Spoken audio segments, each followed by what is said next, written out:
జగిత్యాలలో గంగారెడ్డి హత్య ఘటనపై పీసీసీ చీఫ్ మహేష్ కుమార్ గౌడ్ స్పందించారు. గంగారెడ్డిని హత్య చేసిన వారిపై కఠిన చర్యలు తప్పవన్నారు. పార్టీలో ఓ సీనియర్ కార్యకర్తను కోల్పోవడం ఎంతో బాధాకరమన్నారు. హత్య రాజకీయాలను ఎట్టి పరిస్థితుల్లోనూ ప్రోత్సహించేది లేదన్నారు. పోలీసులు చాలా కఠినంగా వ్యవహరించారంటూ జిల్లా ఎస్పీతో ఆయన మాట్లాడటం జరిగింది. నేరస్తులు ఎవరనేది త్వరగా విచారణ జరిగేలా చూడాలని మహేష్ కుమార్ గౌడ్ సూచించారు. కావడంతో మనస్తాపానికి చెందిన జీవన్ రెడ్డి గారు వ్యాఖ్యలు చేసినట్టుగా నా దృష్టికి వచ్చింది. వారు బాధలో ఉన్నారు. నేను కూడా వారితో మాట్లాడినాను. తర్వాత ఉన్నటువంటి పోలీస్ యంత్రాంగం, పోలీస్ అధికారులతో మాట్లాడడం జరిగింది.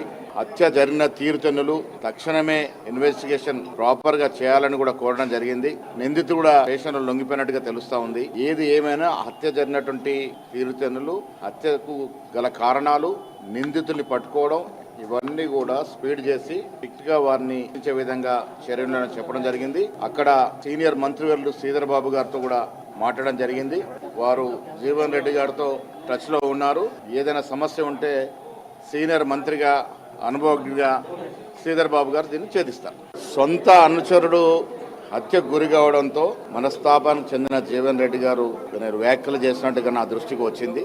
వారు బాధలో ఉన్నారు. నేను కూడా వారితో మాట్లాడినాను. తర్వాత ఉన్నటువంటి పోలీస్ యంత్రాంగం, పోలీస్ అధికారులతో మాట్లాడడం జరిగింది. హత్య జరిగిన తీరుతెన్నులు తక్షణమే ఇన్వెస్టిగేషన్ ప్రాపర్ గా చేయాలని కూడా కోరడం జరిగింది. నిందితుడు కూడా స్టేషన్లో లొంగిపోయినట్టుగా తెలుస్తా ఉంది. ఏది ఏమైనా హత్య జరిగినటువంటి తీరుతెన్నులు, హత్యకు గల కారణాలు, నిందితుల్ని పట్టుకోవడం, ఇవన్నీ కూడా స్పీడ్ చేసి స్ట్రిక్ట్ గా వారిని ఇచ్చే విధంగా చర్యలు చెప్పడం జరిగింది. అక్కడ సీనియర్ మంత్రివర్యులు శ్రీధర్ బాబు గారితో కూడా మాట్లాడడం జరిగింది.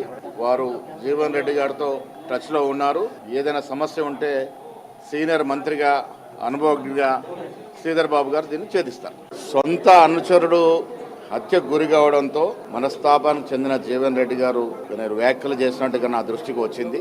వారు బాధలో ఉన్నారు. నేను కూడా వారితో మాట్లాడినాను. తర్వాత ఉన్నటువంటి పోలీస్ యంత్రాంగం, పోలీస్ అధికారులతో మాట్లాడడం జరిగింది. హత్య జరిగిన తీరుతెన్నులు తక్షణమే ఇన్వెస్టిగేషన్ ప్రాపర్ గా చేయాలని కూడా కోరడం జరిగింది. నిందితుడు కూడా స్టేషన్లో లొంగిపోయినట్టుగా తెలుస్తా ఉంది. ఏది ఏమైనా హత్య జరిగినటువంటి తీరుతెన్నులు, హత్యకు గల కారణాలు, నిందితుల్ని పట్టుకోవడం, ఇవన్నీ కూడా స్పీడ్ చేసి స్ట్రిక్ట్ గా వారిని ఇచ్చే విధంగా చర్యలు చెప్పడం జరిగింది. అక్కడ సీనియర్ మంత్రివర్యులు శ్రీధర్ బాబు గారితో కూడా మాట్లాడడం జరిగింది. వారు జీవన్ రెడ్డి గారితో టచ్ లో ఉన్నారు. ఏదైనా సమస్య ఉంటే సీనియర్ మంత్రిగా, అనుభవజ్ఞుడిగా